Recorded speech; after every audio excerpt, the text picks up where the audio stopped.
Donc le conseil régional Hauts-de-France est issu de la fusion entre les conseils régionaux Nord-Pas-de-Calais et Picardie de 2015. On est 6000 personnes à peu près, en comptant les personnels des sièges, on va dire, des ports qu'on gère et des lycées, bien entendu. Et au sein de cette organisation, moi, je suis dans une direction qui s'occupe de transition énergétique, où on est à peu près 45, et j'anime un service de 7 personnes qui s'occupe donc de transition énergétique dans ses dimensions citoyennes et territoriales.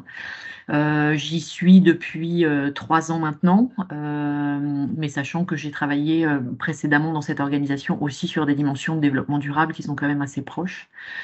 J'ai des responsables de projet, des chargés de mission et une responsable administrative qui sont situés tant à Lille qu'à Amiens. J'ai à peu près moitié-moitié. Je suis adhérente à la CFDT depuis 25 ans et on m'a invitée et puis accompagnée dans des prises de fonctions diverses, un moment à la CAP, à la commission de réforme, en conseil de discipline, des choses comme ça, avec un bon accompagnement de la direction, enfin de l'animation de la section.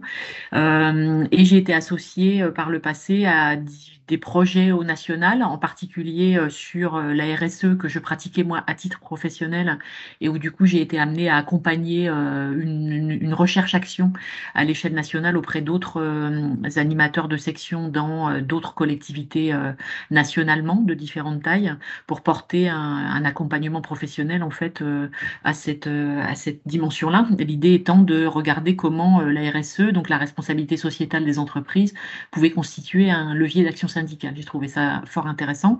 Je suis aussi correspondante et membre à ce titre de l'Assemblée générale de la Préfond au titre de la CFDT.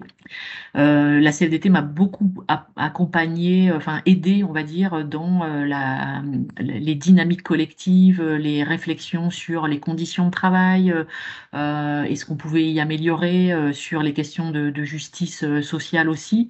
L'élargissement des compétences des régions, par exemple, au port et au lycée, m'ont beaucoup appris parce que c'était des métiers que je connaissais pas du tout. Et la CFDT cadre m'accompagne, enfin ça m'aide beaucoup, surtout les lectures et puis le collectif en fait sur mes fonctions de manager. J'avoue que là ces dernières années, enfin ces 3 dernières années, j'ai eu beaucoup moins de temps à consacrer à des chantiers internes à la section, ce qui me pèse pas mal, hein, mais j'arrive pas en fait. Mais je continue de me nourrir en fait du collectif et d'essayer au mieux de prendre part aux échanges.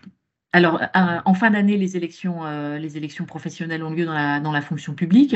Je prends part à la liste, effectivement. Pour moi, ça reste surtout dans cette période de morcellement un petit peu avec le télétravail, le morcellement des collectifs, etc. La présence de collectifs, la présence d'une action syndicale coordonnée est centrale pour moi. Et du coup, j'espère beaucoup que les uns les autres s'en rendront compte et prendront part aux élections.